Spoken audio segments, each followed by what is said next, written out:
It's the Cable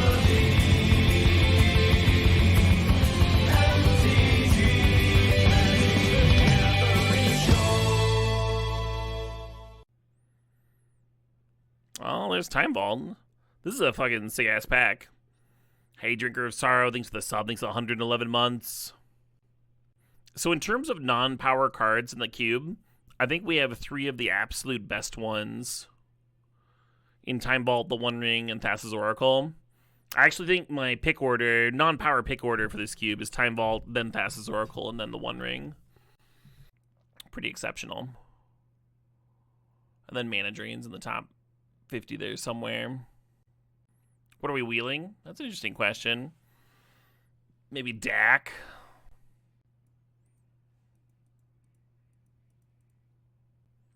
Thoughtseize and Bowmasters both make sense. I'm going to grab White Plume Adventurer. And I'm going to try and be in, well, probably White-Black. White Plume has tutors for Time Vault stuff, though. We'll see what we find. Black has the most tutors, so maybe it's best.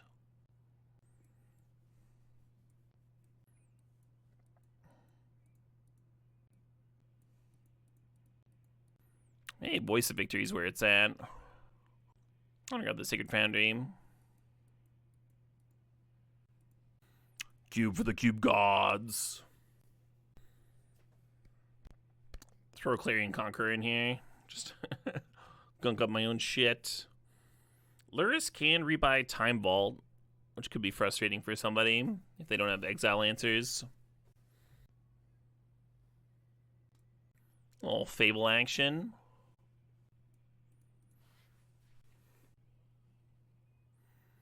Is it better EV to open chests or trade them for ticks? It depends on if you can use the play points in Tropic Ender.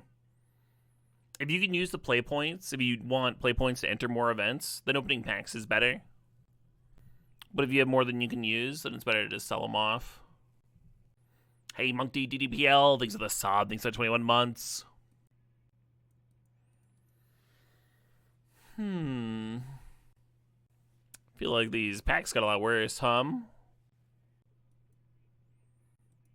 think there's like almost 0 chance I play this, but I guess I'll draft it.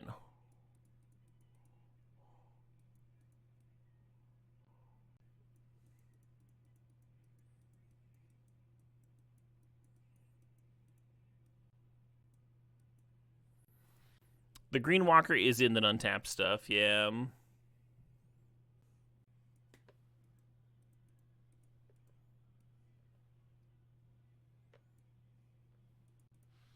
Why Raucous Theater there? If I get like late Vamps and Demonic Tutors and stuff, I could see playing black.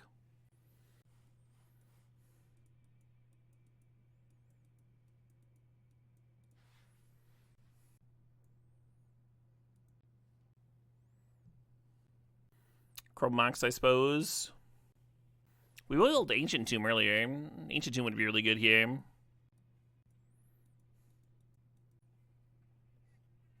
Oh shit. Hey, Roland of Gan. Thanks to the sod. Thanks to 105 months. Vaguely thinking about the Tinker Splash and the Flame Slash there. I think you're just supposed to feel him. I saw 1-mana artifact and got excited. Looking at Path, thinking about Wooded Foothills. Could play the Sarah Paragon to get the Luris back. Value Chain. Like Dog and Wandering Emperor. Like end of turn, flash in Dog, untap, play Wandering Emperor, down tick on the creature, blink out Wandering Emperor, down tick on their other creature. Could be sweet. I guess I grab March here. A little bit of pressure.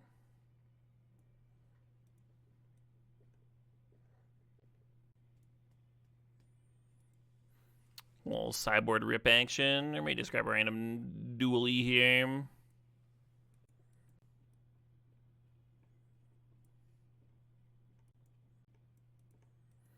I feel like this happens every time I get a pack one, pick one Time Vault. We don't see any of the, like, 6 cards that combine with it. Sahili with Time Vault? Yeah, it's like 2, right? 2 if you're lucky.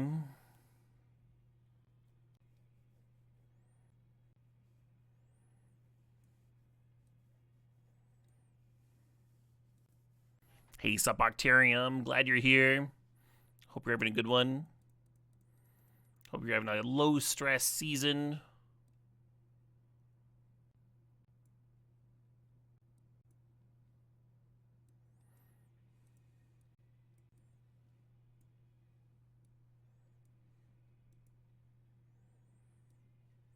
This Mana Crypt looks fucking sick. Really sick. Maybe better than the regular Mox in this deck. So there's matchups where like Solitude or Parallax Wave are more important than Fourth, but we're just gonna grab Fourth. Fourth's good in every matchup. You had a draft where you passed a Fourth and you thought of me because I seem to love that card. It's just a very good card. We got that Elegant Parlor. We currently don't have any comes to play tap lands. Starting Town could also fix, but it doesn't give me that Surveil bit. We had 2 fetches for it.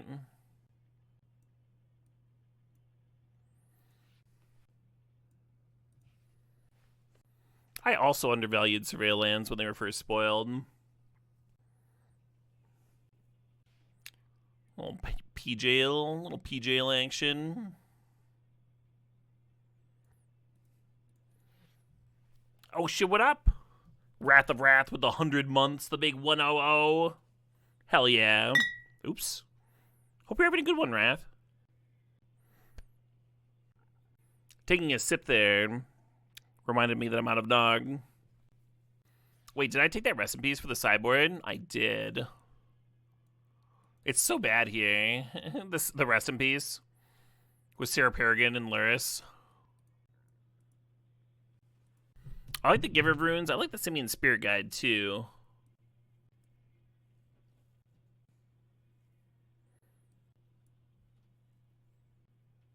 Think about this Goldspan Dragon. Our mana's already pretty good. Oliphant does pitch to the Chrome Mox, but I think I want a little something here on the top end.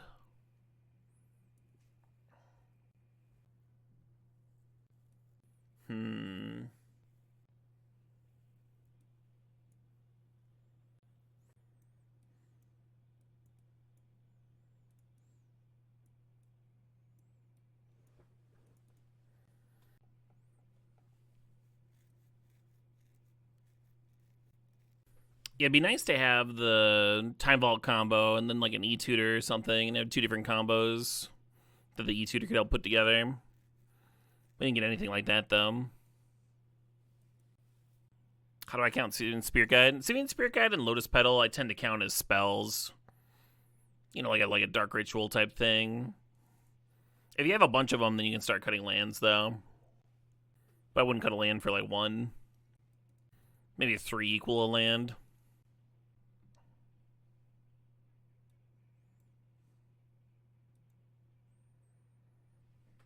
If you have them without a land drop, then they're not exactly accelerating you, right?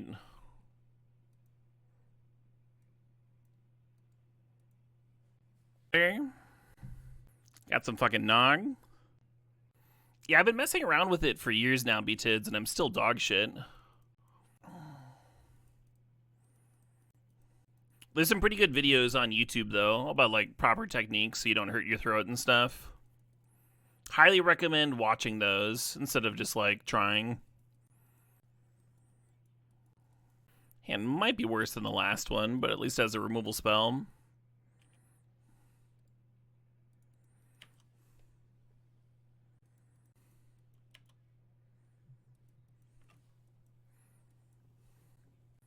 Who did the AFK screen? An artist I found on Etsy. If you're curious about tracking them down, I will certainly look that up for you, but if it was idle curiosity.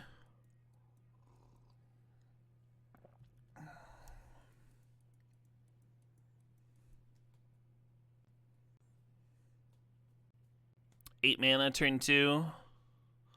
Seems good.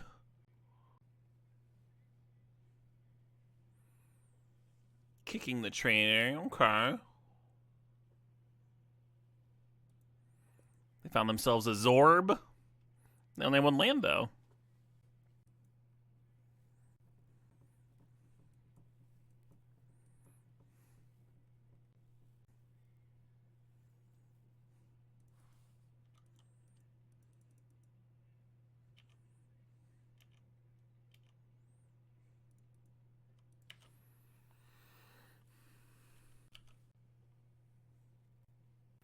One awkward thing is that they can take the monarchy or take the initiative here, and then they've got the One Ring protection, so I can't take it back immediately. I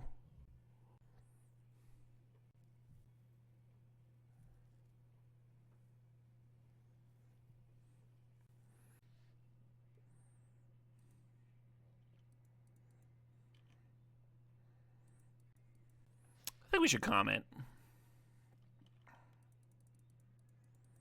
I think it's my best chance to... Oh, this doesn't fucking hit planeswalkers? That is annoying. Looks like they're gonna get a Tez off then, huh? Yeah, the Heat also would have only removed one creature. Palace Jailer would have removed one creature. That's very awkward, huh?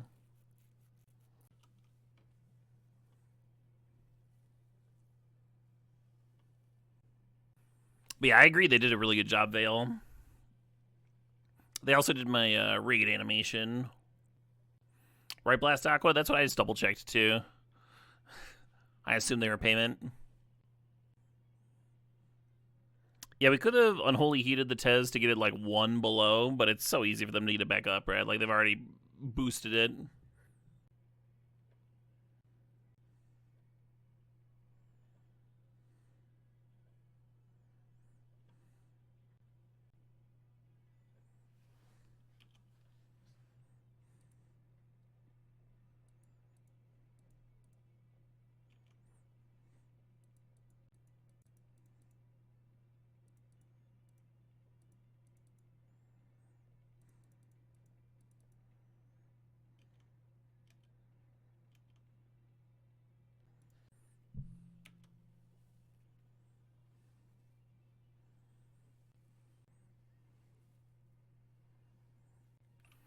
My favorite band that uses throat singing is Tanger Cavalry.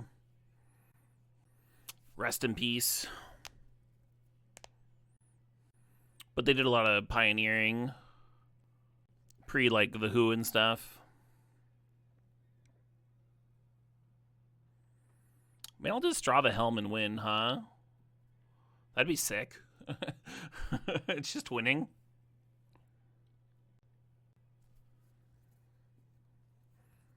At least Rest in Peace turns off the portal recursion.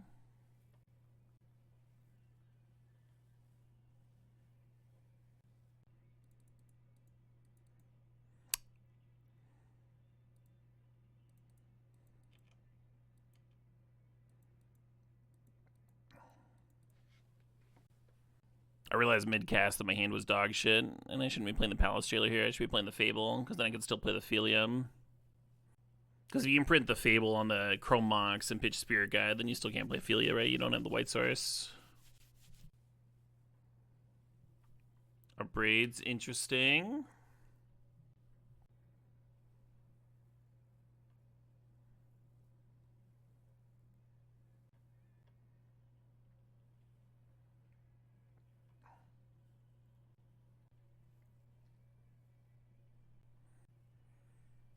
Where's a Brain Freeze when you need one?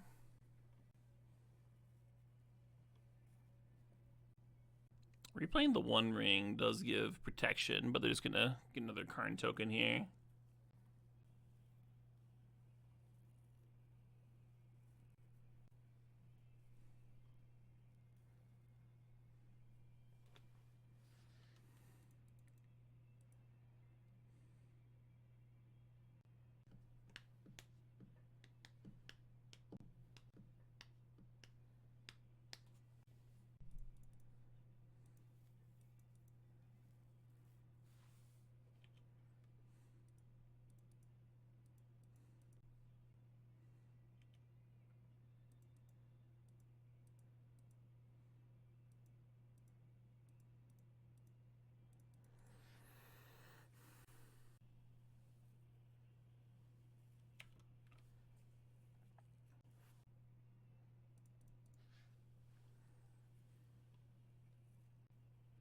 All they have to do is get the Goblin out of the way, and they have lethal, so seems likely. Actually, they can just play a couple artifacts, right? Let's just concede here.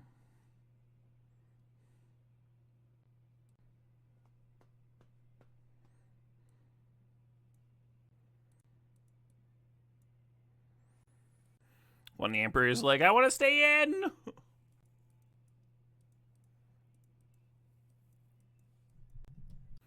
Yeah, we knew they had those artifacts, huh? Meat Locker, it was a known thing.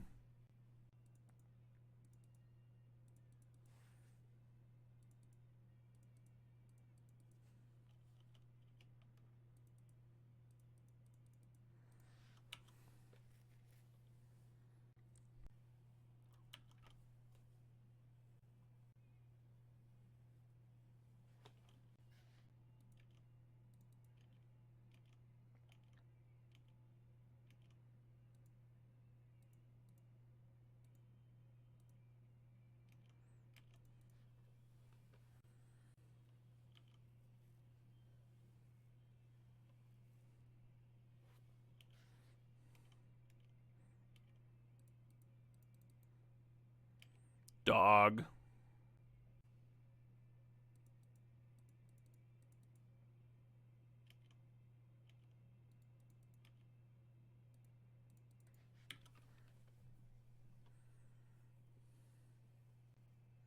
Well, we got a board presence, huh? We got some stuff in play.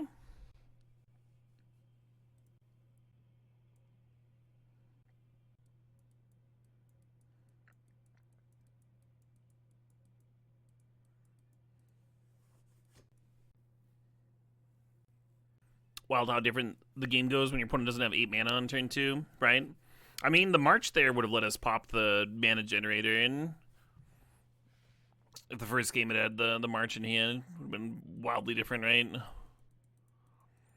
I really want acceleration. You know, the opponent's so accelerating. It's just like a pretty good hand.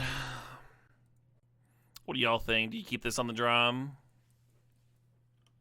Or do you mull looking for a Mox or a Mana Crypt?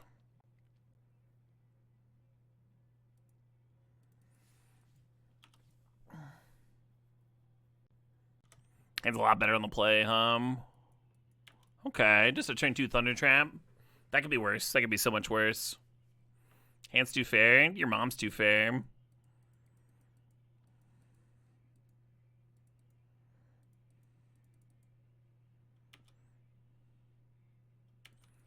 Complimentary.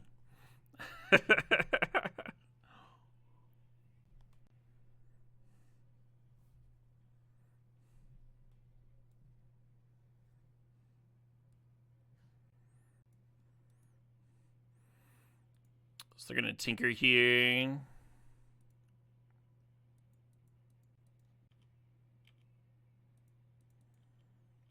Answer my Luminarch, maybe.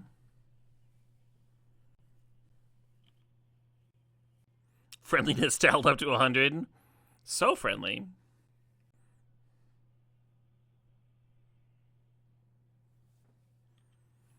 Man, they got a lot going on,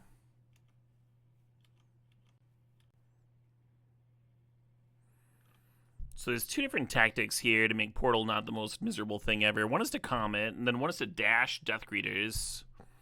So if we dash Death Greeters, the Luminar goes up to 5. That's 10 damage. 14 damage. I think that's the play.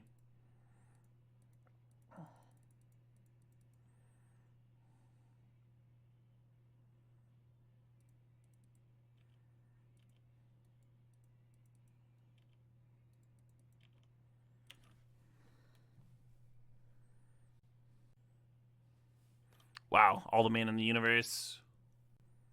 Would be a beautiful upheaval deck.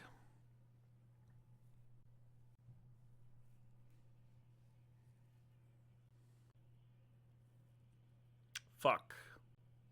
That hand was excellent, because I could have, you know, done the thing.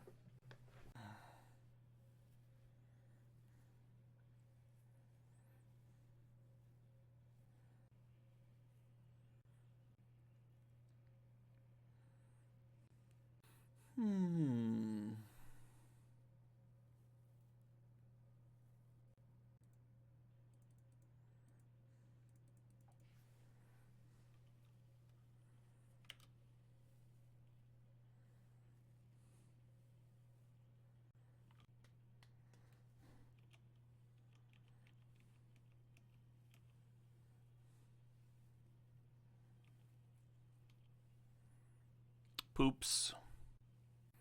Yeah, when I played the Rest in Peace, they did not have green mana or a Haywire Might, so thought there was a chance we could do some good there.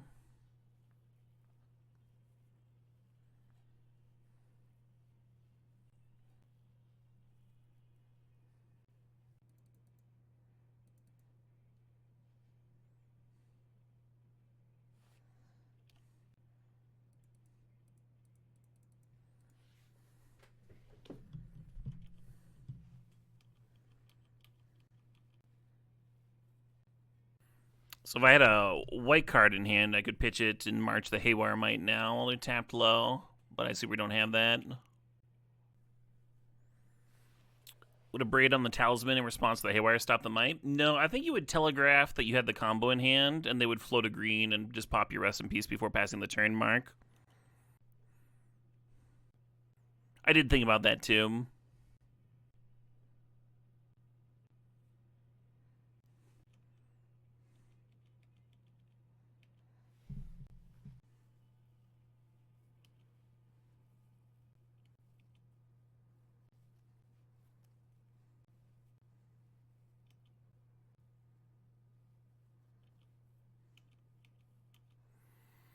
Yeah, seems like they just got me covered 6 ways to Christmas here.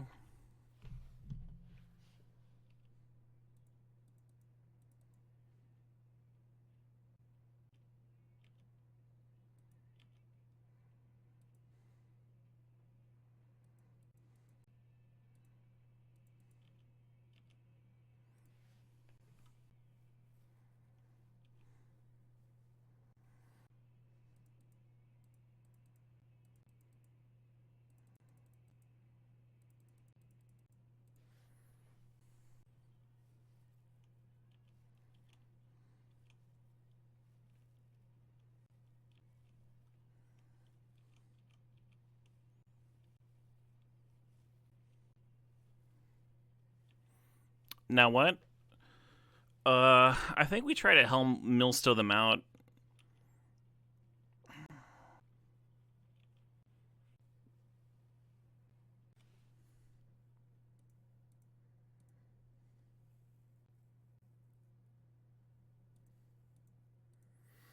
Walking Ballista. Heck of a card.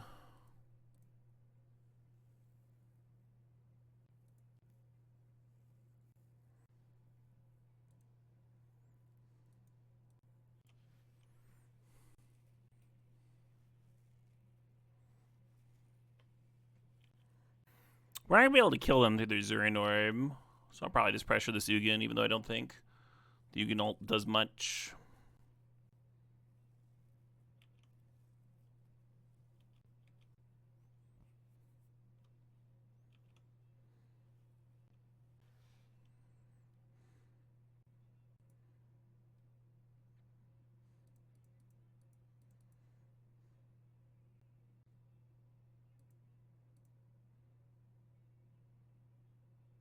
Hey, there we go.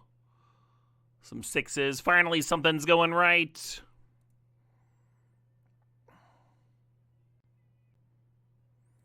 Alright, well, a little right.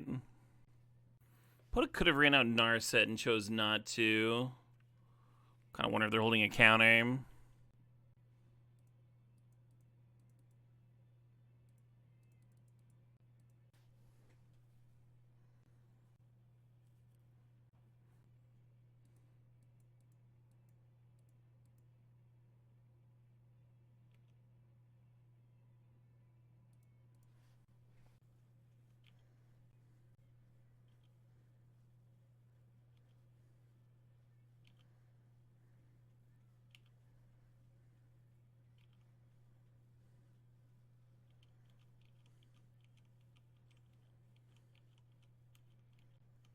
Kind of wonder what their win con is. Oh, there we are. It's Karn.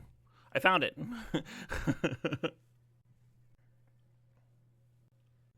The Comet gives it a 7. That's not going to happen. The Ugin's just going to clear the Comet here.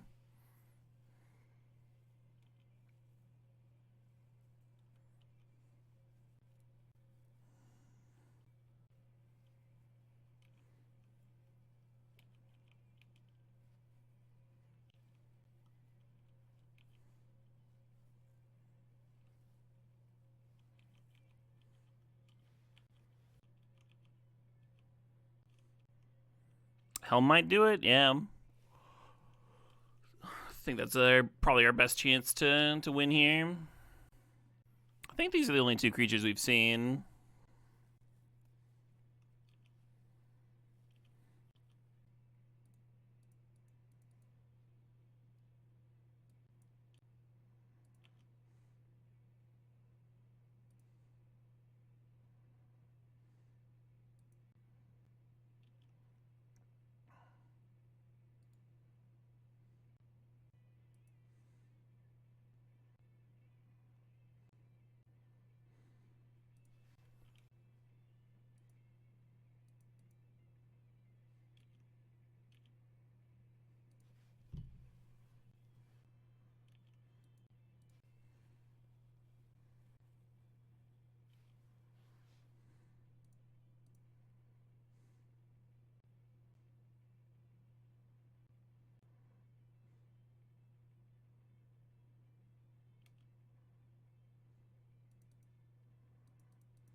Human Knight's not a rebel, so can't rebuy a Thari.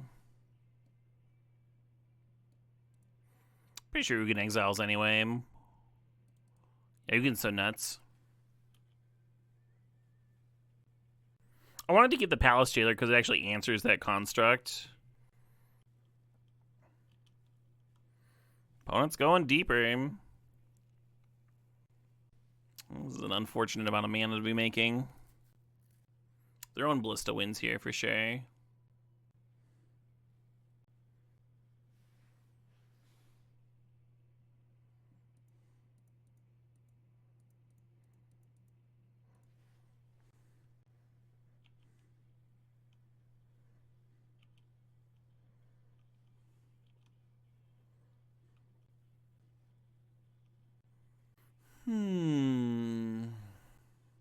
If I make them ping again, then that's like kind of the same as if I used both counters to kill the 1/2 here. I'm just gonna let this resolve.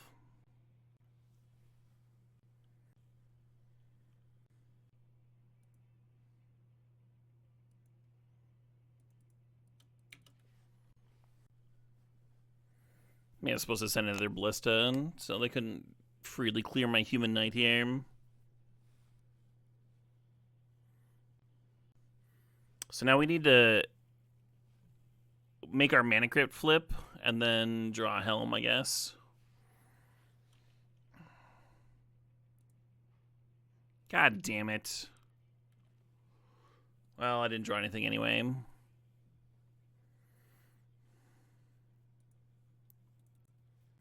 Close one, I guess. You're on the edge of your seat? Yeah. It was certainly exciting. I'll give it that. It was certainly an exciting game.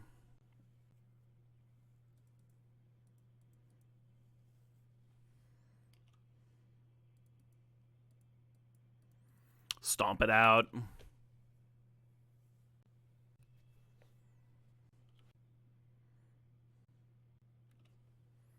I kind of hate it, but I'm actually going to 4th for 1 here.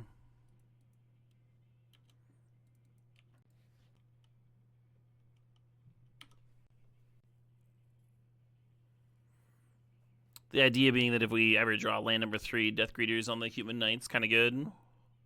Or that. Let's just go ahead and serve, see what they do. Always get it back? Hell yeah.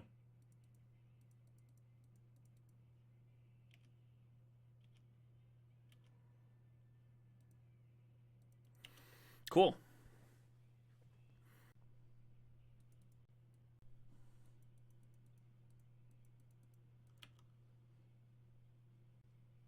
Probably gonna pump the Trampler. Nissa, sure.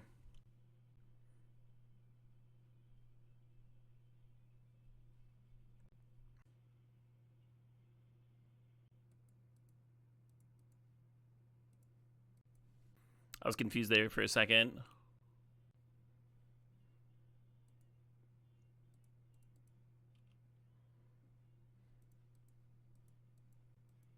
So championing is just going to clear the Nissa by its lonesome. Man, it's supposed to hit them anyway, huh? They take 10, they're at fucking 6 life. I think we're supposed to hit them. I don't know. It's so much fucking mana, letting them have the Nissa here. They can even like untap the Cradle if they want. I don't know. I don't know what's correct there. We're wheeling, sure. Emrakul. Oh my.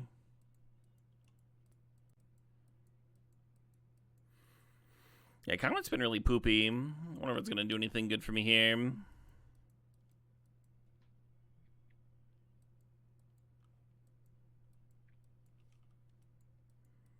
One's down to 9 now. Firing off these fast bond lives. It turns out killing Nissa was quite important. Maybe. They still have like all the mana in the universe.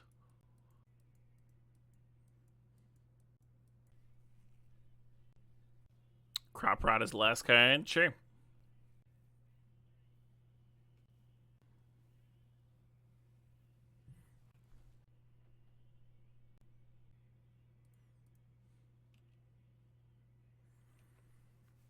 So Comet could roll lethal here.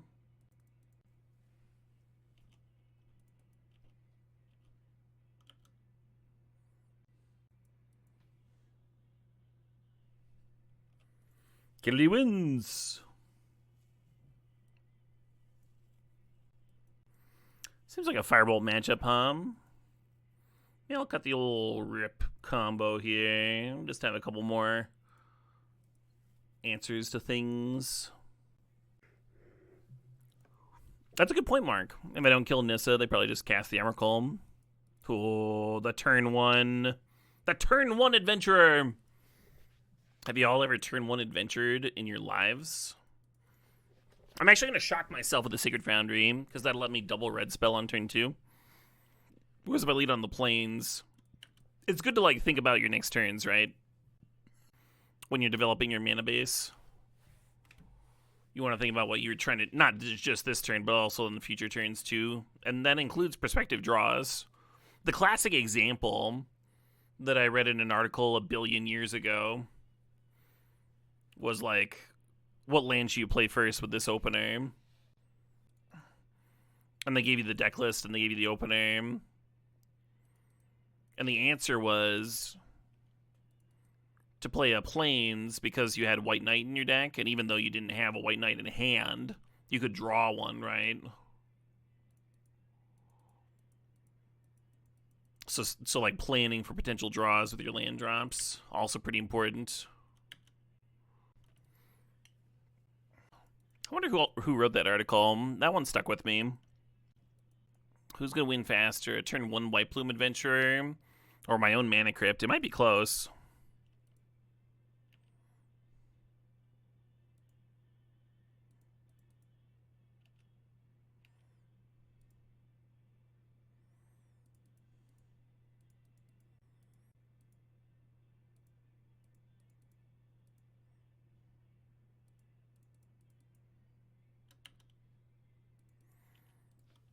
Thinking before doing stuff is good. It really is.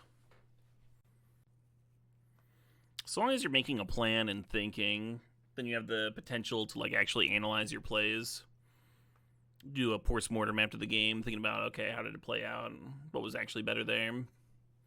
But if you're not thinking before your plays, if you don't have like a reason behind your decisions, then you can't even evaluate them, right?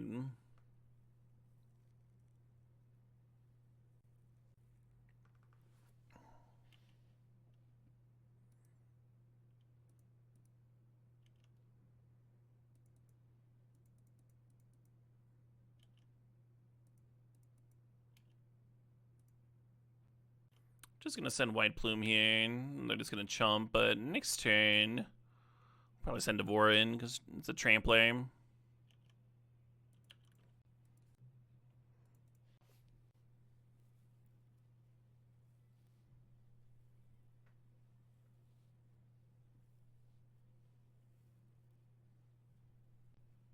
It had better be very silly, though, with this build-up.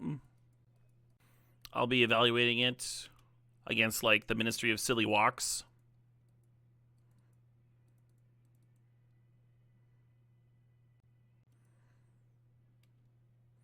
You know what I think I should have done here? Now that I'm, like, halfway through my turn. I think I should have imprinted Rest in Peace and played Mountain. And then I could have turned 2 to Palace Jailer. And that would have been very cool.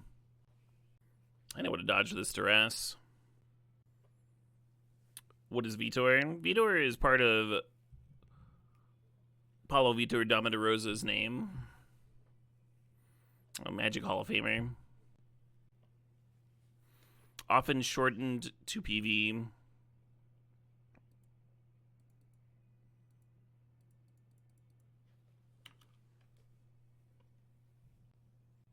The great Pablo Vitor Dama-Doritos. If White Plume untapped and non-land permanent, would that be enough to run Time Vault? No. You kind of expect White Plume to win on its own, like a lot of the time anyway. Does he still play? Yeah, he played the Vivi Pro Tour. He was on coverage a little bit. He played a slightly off meta version of Vivi that was using the loot guys and stuff, and then that version became the meta version after they did some bannings. And then they had to ban that version anyway.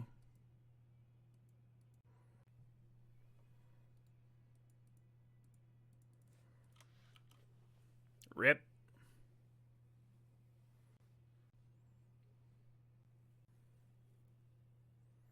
All right, that was your normal question, Rotten Agenda.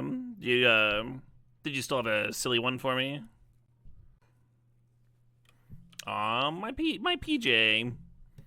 my PJ. Ooh.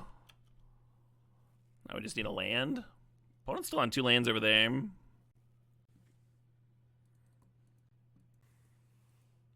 How many hats is too many, and can you substitute a wild badger? Now that is an excellent, silly question. Well done. I would say that for the average individual,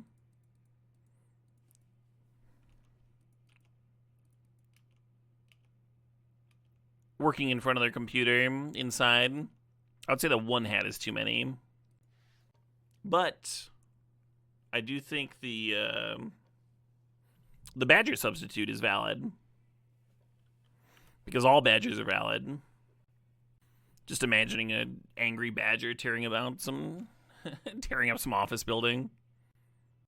I've actually never seen a badger in the wild.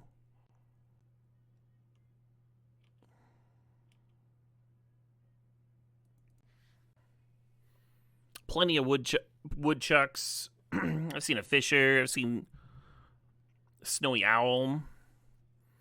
I've seen some moose. I've seen plenty of bear. But despite a badger being the state animal, hey look, Rest in Peace is doing something. That's kind of nice. I've never seen one in person. Probably for the best. I've heard they can be kind of grumpy.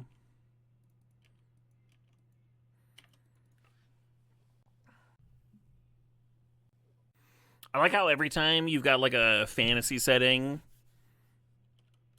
Fair enough. Every time you've got a fantasy setting where the animals are anthropomorphized, you know, they're all fighting each other and shit, badgers are always just super OP.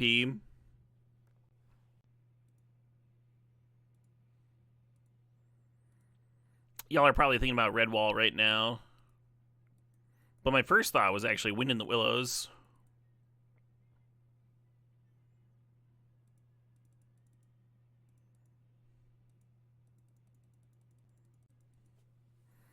One mana short. If you go to attack, then they parallax wave your Goldspan Dragon. If they do that at the beginning of combat, you can't get the doubling effect. It says treasures you control have tap sack this artifact, add 2 mana of any color.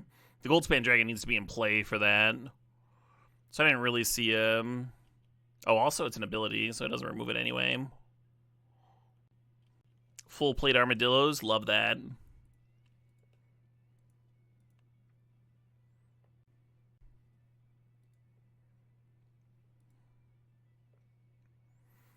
Merkleby, thanks for the sub. Thanks for 25 months.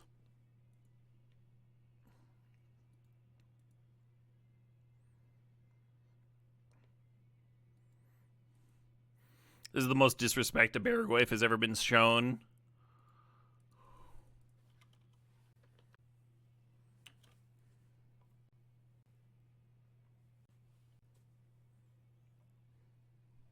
Watership Down. Did Watership Down have a badger?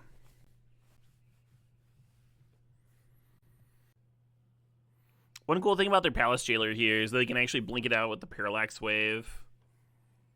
And then have it answer the dragon when it comes back into play.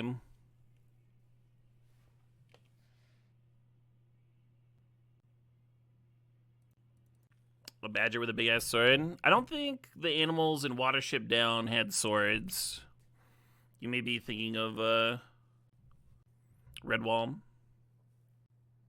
It was mostly bunnies getting murdered by like other bunnies and warned by birds and stuff like that. And they spoke to each other like humans, but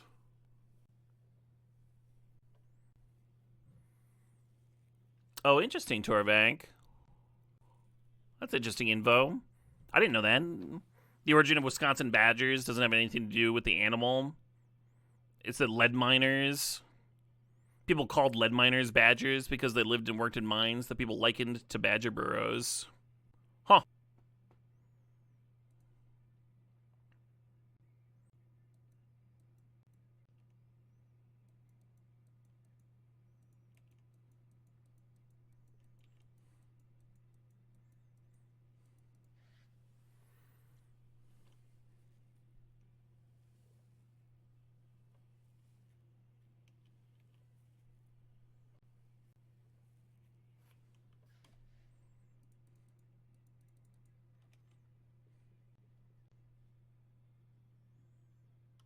There was a badger scene in Watership Down.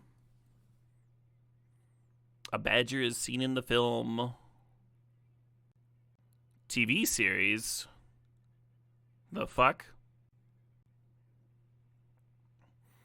Yeah, it looks like not a main character, but was certainly in there.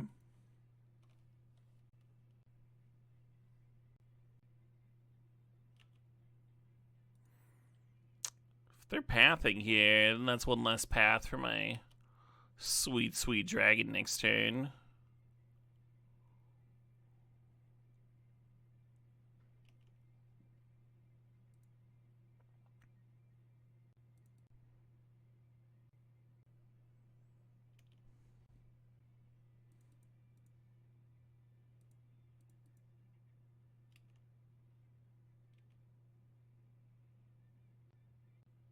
Right. I guess I was supposed to immediately cash in this on the Bowmasters. Silly me.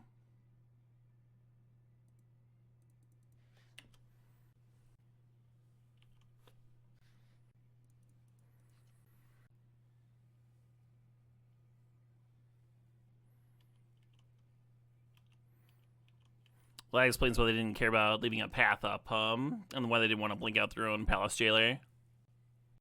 Kind of lucky the Parallax Wave only got one creature, huh?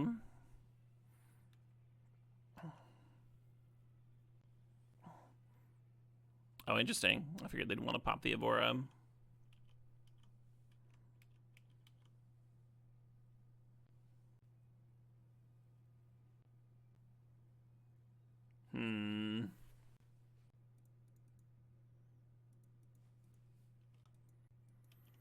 Game would be a lot closer if I hadn't fucked up that one Wandering Emperor turn.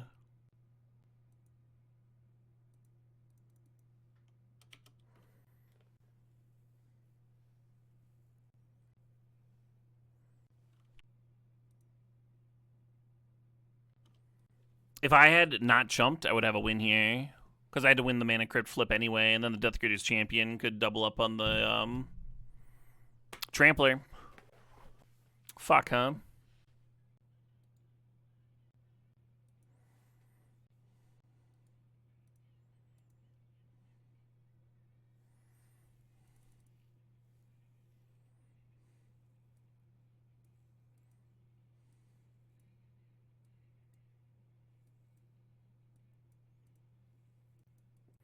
Yeah, I should have just eaten 6 there, which I thought about. I thought about doing.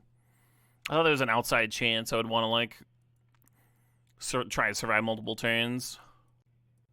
Speaking of shows, Pluribus. Oh, it's got the lady from Better Call Saul. 8.4 on IMDb. That's actually high. Yeah, new shows tend to get some inflation because the people that go to rate them are excited about them. So every time you see a new show in the mid-7s, you should be like a little skeptical that it's actually good or not. 8.4 is a great rating, though. Oh, the Breaking Bad creator did it. Cool. Post-apocalyptic sci-fi on Apple TV. These all sound like good things. These all sound like things that interest me. Make sure to watch the first 2 episodes before passing judgment. I usually watch a whole show before passing judgment.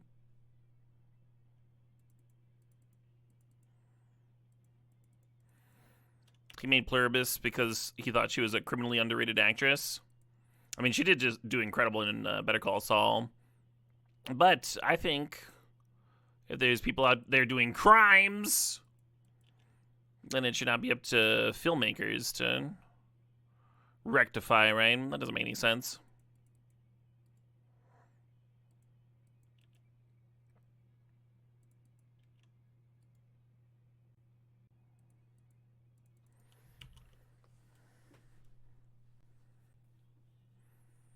She should have won an Emmy for Better Call Saul. I agree. She kind of, like, that show had, like, a really good cast, but there's an argument that she did some hard carrying there.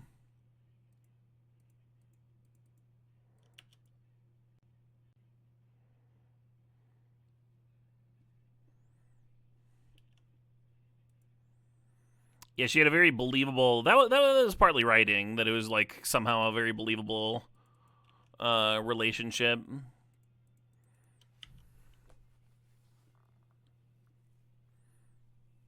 But it wouldn't have worked if she was a bad actress for sure.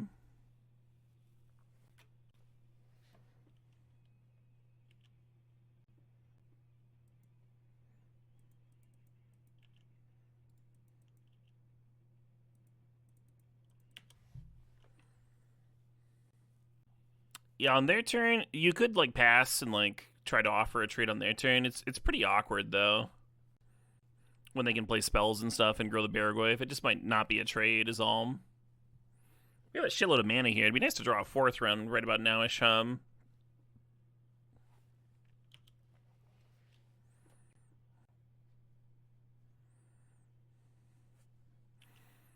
Alright, it'd be good to stop losing these flips.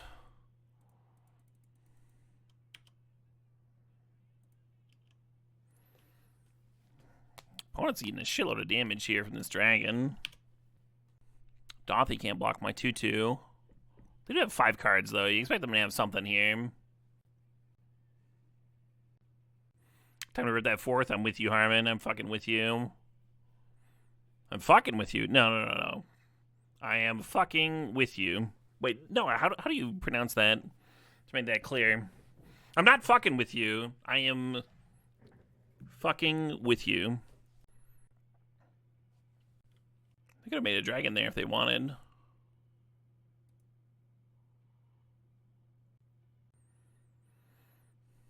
Suppose.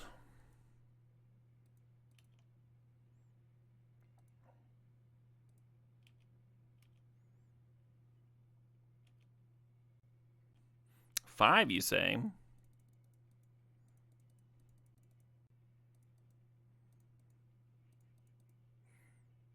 Side by side? No.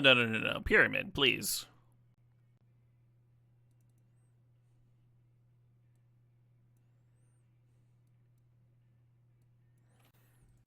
You can't high five side by side. It'd be ridiculous. Better than Human Centipede style?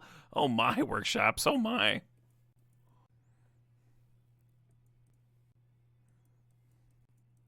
I wonder how many of my viewers have Human Centipeded today. Alright. I almost like keeping this on the draw, right? You've been the Wandering Emperor, and then you like Rebel White Source, and you're off to the races. I want to go to 5, though. Because I am greedy.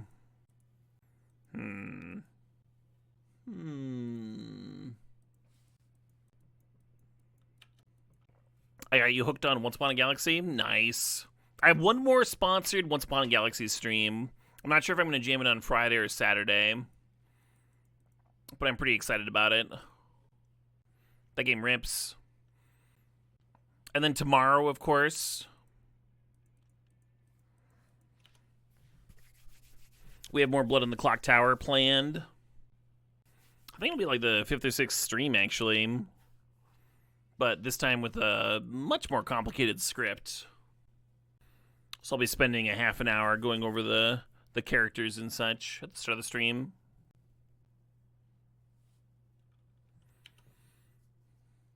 That was not a good reanimate. Just saying.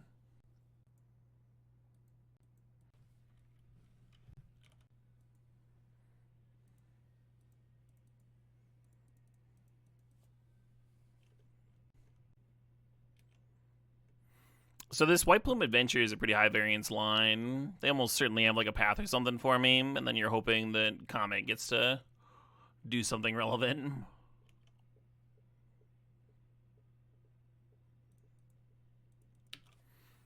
Very possible I was just supposed to Death Greeter's champion. I just hate the idea of missing my land drop and not doing anything. Wow. Oh yeah, you better believe I'm blocking. Reads like orcs to me.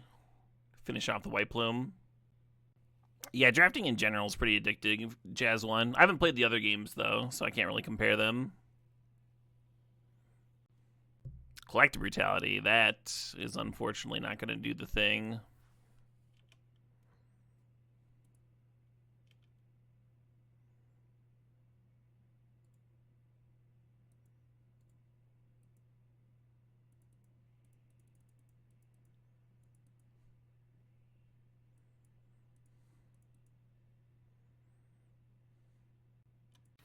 Comet continuing its hot streak here.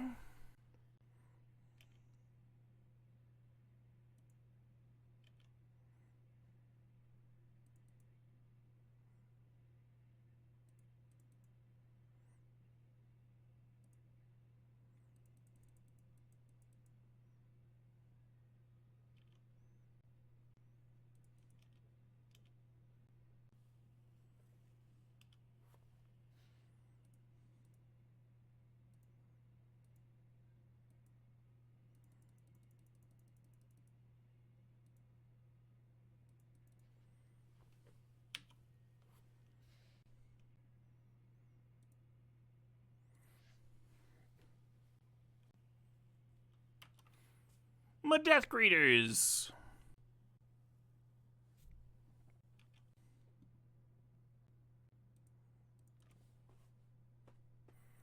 Oh, we got rerolls.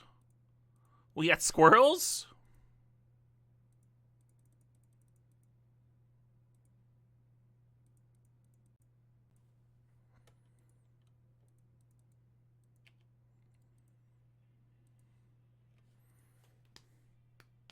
Hey, how about that, That was fine.